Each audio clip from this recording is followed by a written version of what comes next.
May buhok.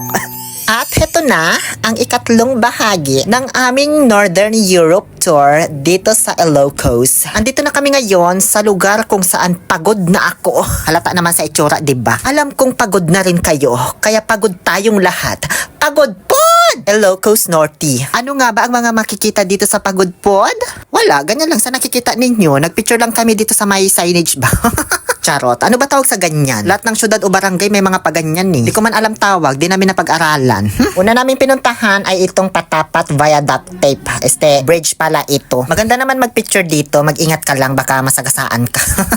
Actually, isa sa mga nagustuhan ko sa Ilocos habang binabaybay namin ito ay yung ganitong mga tulay nila at daanan. Maganda at maayos in all fairness. After namin doon sa may viaduct, huminto kami dito sa may kainan para mag-lunch na. In order ko ay itong sikat na pagkain nila na sinakwal ba ito? Ano ba yun? Sinanglong, sinulog. Basta hindi ko na maalala yung pangalan. Mga lamang loob siya na may sabaw. Parang kaliskos sa Pangasinan, ganun. At goto naman pag sa Batangas. Pagkatapos ng lunch break, dumiretso na kami ngayon dito sa Bantay Abot Cave. Maganda raw magpicture dyan sa baba, pero hindi kami bumaba. Napagdesisyonan kasi ng majority leaders na wag na lang bumaba. Pagod na kasi kami.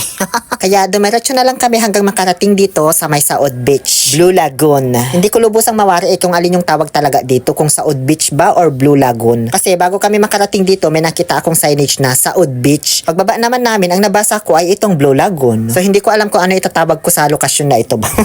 Baka Saudi yung may-ari dito sa beach. O di kaya naman Saud Beach yung tawag sa entire place na to, tapos may specific place lang siya para dun sa Blue Lagoon. Tama ba? O bala kayo, di man ako geographer. Nag-ready na si Paloma Vlog para sa kanyang swimming outfit. Kaya sinuot na niya ang kanyang mahiwagang bogelya. Nahihiramin ko din mamaya, syempre. Ayan pala yung mga rates kung gusto mong mag-avail ng mga water activities dito. Ewan ko kung namamahalan ba ako o sadyang hampas lupa lang talaga ako. Di ko afford, kaya hindi na lang kami nag-avail. Kaya pala siya tinawag na Blue Lagoon kasi color blue malamang. Magtaka ka kung kulay pula yan tas tinawag na blue. Kaso malalim siya agad guys, kahit bandang dalampasigan pa lang. Kung nakikita nyo yung dark blue na part dyan, yan na yung parting malalim talaga. Kaya di rin ako nakaligo, tampisaw-tampisaw lang dito sa may Gedli. Meron naman daw medyo mababaw na paliguan dun sa may bandang dulo, kaso tamad na kaming maglakad at sobrang init man. Nag-shoot na lang kami dito ng mga transition at pan-tiktok ba, ganun. Tapos konting emote-emote kasi mahilig ako mag-emote pag nasa dagat ako talaga. After namin mag-shoot ni Paloma Vlog ng pang-reels niya, ipinasa na niya sa akin ang brilyante ng bogelya.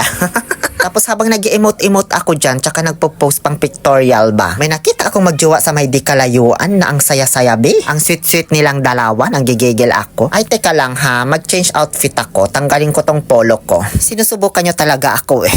Tignan ko lang kung sinong mas maganda sa atin ngayon. So ayan, syempre kunwari magdadrama-drama muna ako dito sa may gilid para mapansin ako nung lalaki tas i-comfort niya ako ba. Kaso hindi nagtagumpay yung plano ko, be. Kaya napagdesisyonan ko na lang batuhin sila ng buhangin sa sobrang gigil ko ba. Charot lang, baka majumbag tayo, be. Hanggang sa tuluyan ko nang napagtanto na mas maganda naman talaga ako doon. Wala naman siyang ganyang kalaki sa hinaharap ko, no?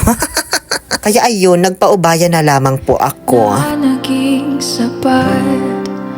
But they wash now there noong na pala. Ako ang kailangan, O diba, pareho yung timbre ng boses namin ni Moira. pero di ang mahal.